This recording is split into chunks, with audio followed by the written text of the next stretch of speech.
So hello and welcome to an episode of Settings Force. As you can see, I'm with my older SLK now on 7230 compressor, and this time I'm going to be having another look under the bonnet, actually getting my hands a little bit dirty, because there is an issue with this car, as I mentioned in my previous videos, that once you go above 3000 revs it seems to hold back a little bit. I tried overtaking a car recently. It was doing 40 and there was a little bit of dual carriage where I tried to nip round it, and I put my foot down, it kicked down from 5th gear or 4th gear, over in doing 40 behind this car, and it just hadn't got anything to give. So that really does need fixing, because it's not really a sports car if it's actually quite slow. So we're going to do a little bit of a diagnostic tonight, see what happens. I already have a suspect as to what needs replacing. I've actually ordered the parts and it's actually just arrived today. So I'm going to replace that probably regardless anyway, because I've had quite a few people say to me what the issue is. But we're going to do a bit of diagnostic first and we'll take it from there. So in order for me to start a diagnostic test, I need to actually get into what is the OBD port. Now this particular model, you don't get a traditional OBD port. It's actually one which is made out of like a 30, I think it's 36 or 38 pin. It's just located here. This is an air conditioner. That's basically why the battery on this particular model. So just open up the little cap, which you just need a little bolt for them. So most of the code readers will come with an OBD2 reader. Obviously this one I've had to buy a little adapter for to match up with that. But again, that was only a few pounds off of the interweb. So I just need to make sure this is lined up. It does have to go in a particular way. And all I'm going to do is push enter for the main test. It's just going to link to the vehicle access directory, a few different systems. So I'm just going to link it up to the system here. So all I'm going to do is wait for it to link up. It does it automatically, knows what system it is. And it takes about a minute then just to actually link up to the car and give you some data. So it's found the right connection on there. It just actually needs to load up now. It's communicating with the car, and hopefully we'll see what's going on. That reading system status, always making a noise. It has found one code. Error code. Let's have a look at that. So it is this one. It is P0170 $1. Don't know what that means. Generic fuel trim bank 1. And if we scroll down, there's actually another one that's come up as O2 sensor circuit bank 1. Sensor number 1.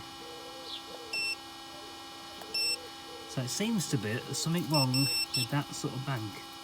So let's go and have another look at these. So we've got fuel trim bank 1 and OS sensor circuit bank 1. So obviously something wrong with the engine. Now I have done a diagnostic on this before and there wasn't any error codes. So obviously something has happened in the meantime, just caused these error codes. Now I'm going to go away and do a little bit of research and just see what does this mean. And hopefully the big wide world of Google will actually help me with this and we'll get some answers. So after doing a little bit of research and actually looking at a few of the SLK pages online, I actually do remember seeing last week something about this, and this is why I've sort of gone down the route of actually buying a part. A few people and quite other people suggested the symptoms, and even looking at the error codes, suggested it's the air mass flow sensor, which I conveniently have ordered a brand new one of, and it arrived today. So I think we're going to go, if I fit this, clear the codes, and then we might take it for a drive. That is a bit late, it's already 8 o'clock at night, so probably going to film this video over a couple of days and we're going to see what happens. Hopefully it's enough, since I've just spent £70 odd on a new one, so let's hope it is that one. Now the air mass flow sensor, in case you're wondering where it is located, it's quite a relatively easy location. You may have seen my video where I placed the fan control unit. That was nice and easy to get to, that unit there. Now a similar location to that is just this part down here. So you can see you've got this little rubber tube here. It's just the part just down here with the connector going in. Sorry, excuse my hand, I'm actually going this way. Just a little part there. So the connector comes out of there, you just unclip these bits, undo this little clip at the top, and then we'll be good to go. Right, so apologies, I can't really get the best angle to see this. This is probably the best angle I can get for you to have a look. So I'm going to start by undoing the Jubilee clip at the top. I'm not going to make you watch all of this. I understand me undoing a screw isn't particularly the most exciting viewing.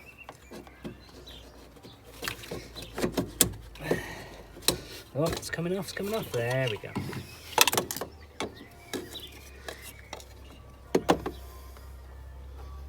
Right. And it looks like there we have our old. So here is our nice new part which we're going to put on now. Remember which way this goes on. Try and clip it back into the exact position that he went in at. Let's have a go.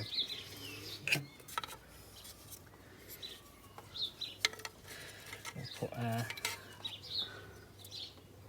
wing on there. I think we came in this way, didn't we?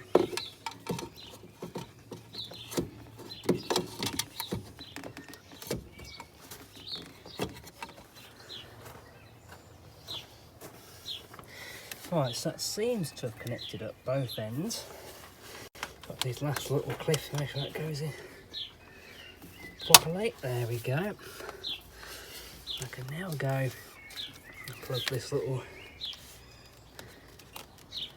bad boy in. There we go. Just check over my handiwork. I think that's going to hold. I might just do it a tiny bit tighter. We don't do it too tight though.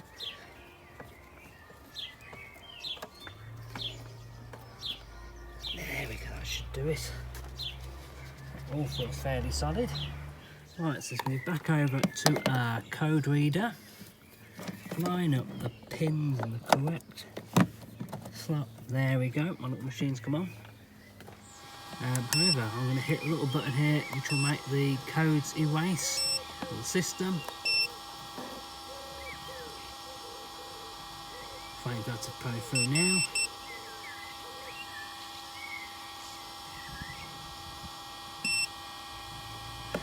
So it's done it, but I've got to go and just read the codes again. It doesn't appear to have any more fault codes. Fantastic. I think that might have sorted our problem. However, the real proof of the pudding is in the eating, so I think I'm going to have to take this car for a little bit of a drive. And quite frankly, I don't really need an excuse to take the car for a drive, but this is more than any really. So it's now coming up. No more codes. I found the system after deleting it. I mean, it did take the key out ignition, plug and plug system, put it back in, and read it again. And at the moment, it's all running fine. Well, it just started it up again, and I've just gone to my diagnostic.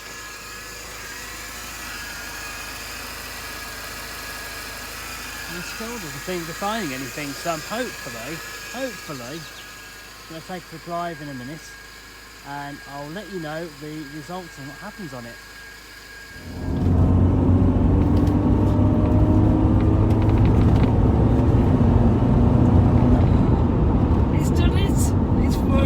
Feels so much nicer, this car to drive. Lovely. That is a good result. I'm happy with that. Instantly feels better. Instantly feels like it's got a low ball power.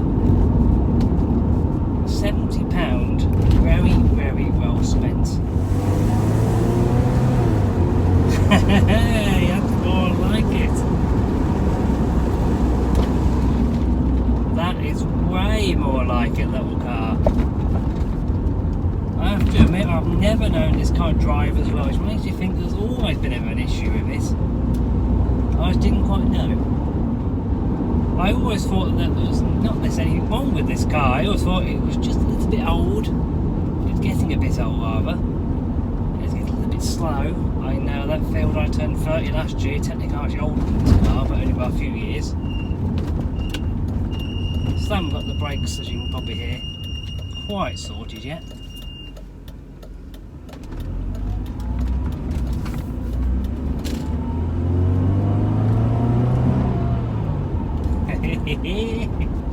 Oh, we're going to have some fun with this little car now.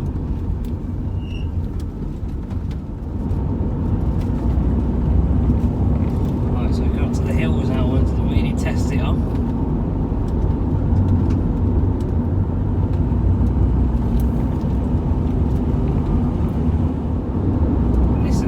livened the car up no end though. We'll do a proper full driving review at a later date, but oh my god.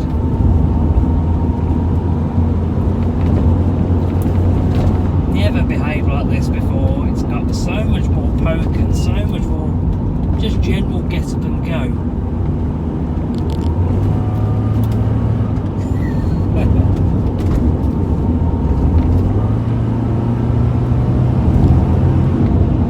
That feels a lot more like a car that should be around the same 0-6 as my other SLK. It never felt like this before.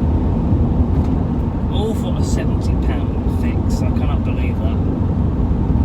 Fantastic. I'm pleased as punch with that.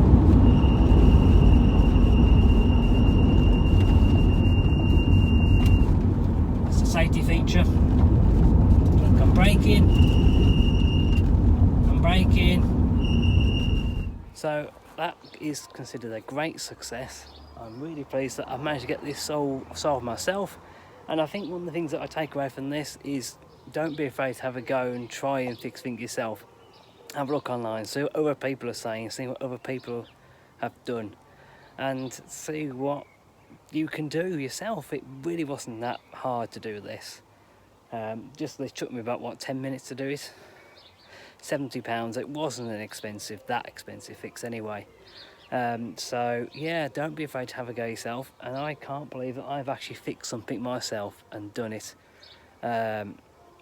Yes, I don't think I'll go too crazy of what I'm going to do next, but I've done obviously the fan control unit, and I've also fixed that now. Again, probably about £100 I spent. I think the fan unit was about £30 or £40 off the top of my head. So yes, don't be afraid to have a go yourself, and if I can do it, an idiot like me who knows very little about the mechanics of cars, then you can too. And I think that's one thing I want to really share with you today. I'm really pleased now. I've got a smile back on my face about this car. I was starting to get a little bit about it, all the little bits and pieces I'm trouble with it, but no, this has totally changed my attitude towards this car now. So I'm going to have a nice sit down and calm down and get myself a cup of tea. If you liked the video, make sure that you drop a like on it. If you have any comments on the video, if you've maybe had the same issue, maybe you had the same fix on it, let me know. If you'd like to see anything else done with the SLK, do let me know as well. And as ever, if you want to keep subscribed with and see more of me and the SLK, hit that subscribe button, and I will see you next time. So goodbye from me and goodbye from the SLK.